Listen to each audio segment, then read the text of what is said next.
Hiya folks, Credit Card Junkie here. I thought this would be a good time to talk about these credit cards. These are what I currently have right now, and I want to talk about this card here.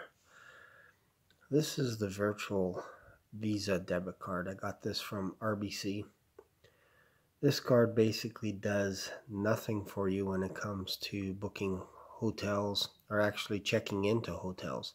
You can book a hotel with this because it's directly attached to your bank account, but that's about it. It's just like a virtual debit card, exactly what the name says. You can buy stuff on Amazon, all that kind of stuff, online orders, anything like that.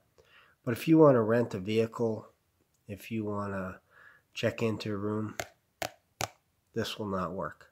I got refused at the door. They said this card does not work, and I tell you what, that was pretty embarrassing because I had to quickly call my daughter. She had a credit card, and I had to borrow her credit card so that I could check into a room that I had money to pay for. It was all in my bank account, so I had to pay my daughter back. So yeah, so this card is basically useless. So then I went to the bank. I went to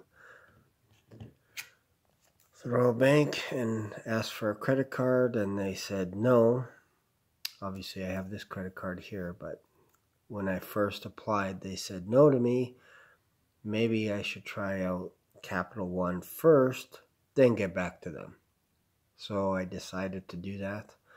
I went to Capital One, got my first credit card with them, and this one had $1,000 credit on it. Credit limit, I should say. And normally they charge you anywhere from, they charge you a fee, plus they charge you whatever you're going to put on it. So if it's $1,000, you have to give them $1,000 up front, which is kind of weird when you think about it. But you can never go over that limit, which is kind of nice. So if you're struggling with credit cards and trying to stay within your means, you put $1,000 on this credit card, and that's the most that you can spend. So that one's cool. Then I went on to this one here is the Capital One Cash Card. Basically, I get 1% back on all of my transactions, so that's not too bad. It's not my favorite card. It's just it's got no annual fee. But yeah, 1%, it doesn't really do a lot. I think there's a few points, like maybe 1,000 points when you sign up for this, which is equivalent to like $10. So probably one of my least favorite cards. This one's a little bit better. This is a Capital One travel card. Basically, I think when you sign up you get like 20,000 or maybe 10,000 points as well. But they quickly add up. It's a percentage as well that goes towards travel. So if you're booking flights, rentals, all that kind of stuff, this is accepted anywhere in North America. So that's pretty cool, because I remember checking in at a hotel in Mexico and it worked no problem. I was a little bit nervous about it, but it worked. It was fine. Then I went on to this one here. This is the PC Financial. As mentioned in another video, when I applied, I thought they turned me down, but all it was I think there was a glitch or something, and they had approved me.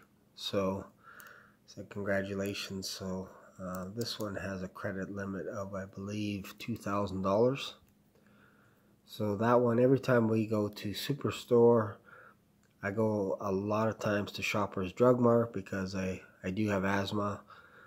So I get my Semicord and all that kind of stuff. It's basically costs about $120 a pop. So I just use this, and I can collect points as well. Yeah, so there you go.